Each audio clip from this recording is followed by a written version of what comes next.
it's a long time since we've done one of these little rant things, and there's a lot of stuff to cover, so I'll try to do the best I can, but there's probably going to be several parts cut out just because.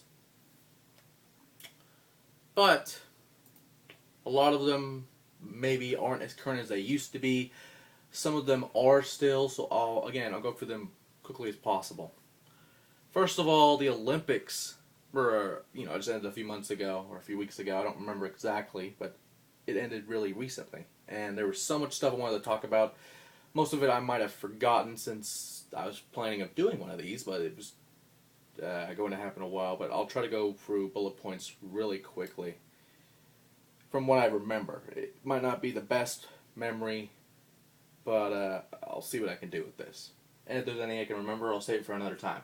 But first of all, something that does stand out in my mind I want to talk about is Usain Bolt. And normally that isn't a bad thing because, he's always a showman. He shows off a little bit, does this little fucking Bolt thing, whatever this is.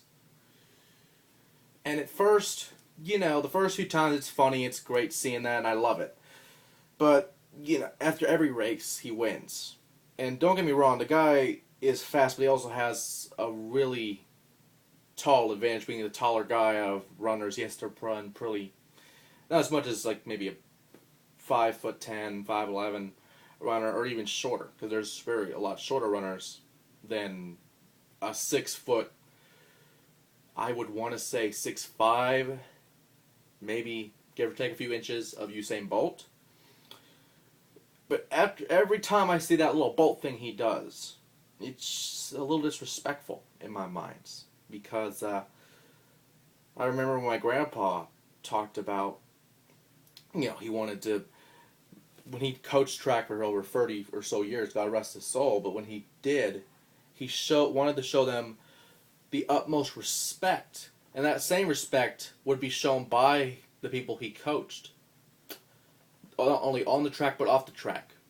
And it may be just me nitpicking, but just seeing that after every race is really disgraceful in my eyes. Because, well, it's good every once in a while, but after every race, you're just rubbing it in at that point. And sure, you're probably one of the fastest runners in the world, and you have sponsorships, and you have all this, but you really do not need to do that every time. Another thing that comes to mind, which is on a lighter note, is Clarissa Shields, or whatever her name is, Clarissa Shields. This 17 or 18-year-old prodigy wins boxing gold. Wins a gold medal.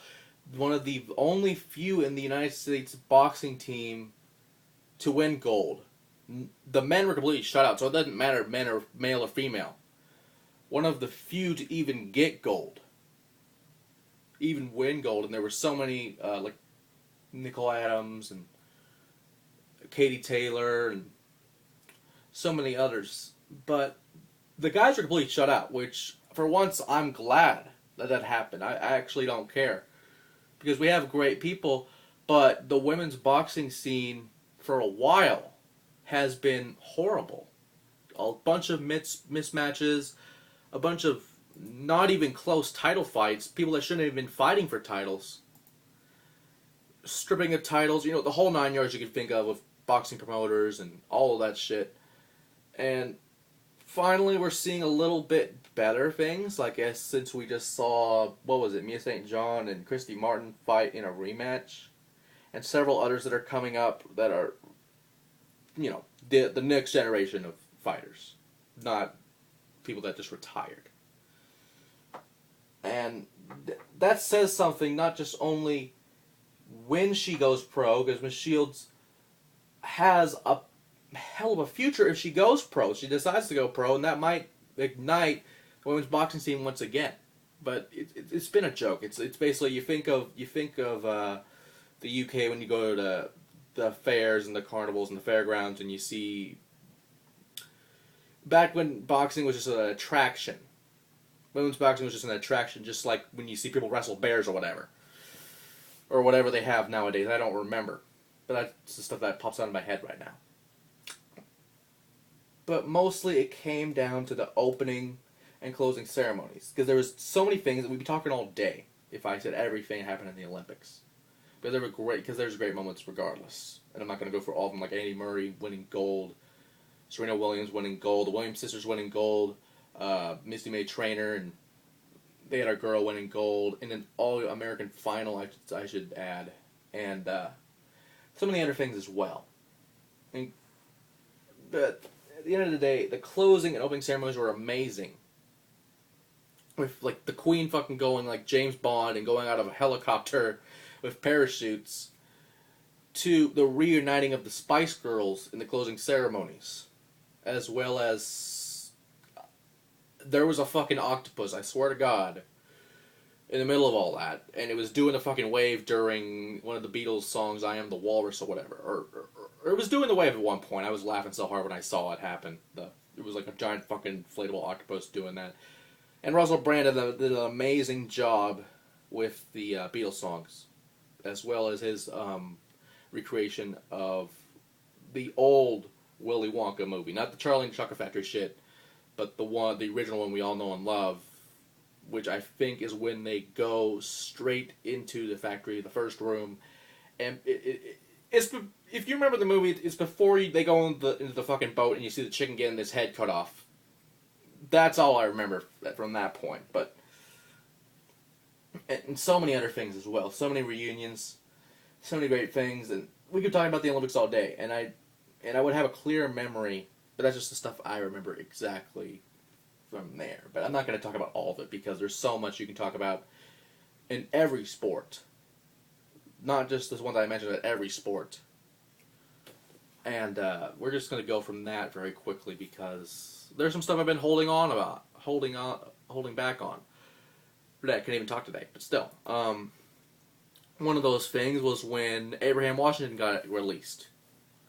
Because of, what was it? Because of the Kobe Bryant joke from the hotel in Colorado. And I don't remember the full thing, but it was hilarious when I saw it. And he did a Mother Teresa thing the next week after, or 2 weeks after. And he got released. Abraham Washington was probably one of the best people on that roster. Management-wise, general manager-wise. Fuck, if you want to throw in the Abraham Washington show, you could do that as well. The man was multi-talented, and was bringing the primetime players Titus O'Neil and Darren Young to newer heights, which they're doing pretty good without him, but ever since he got released, they were not as good.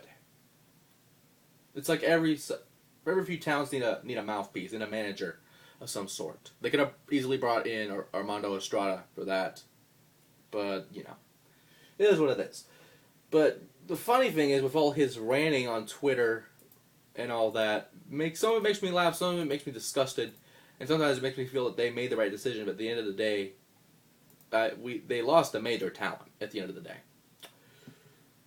Also, with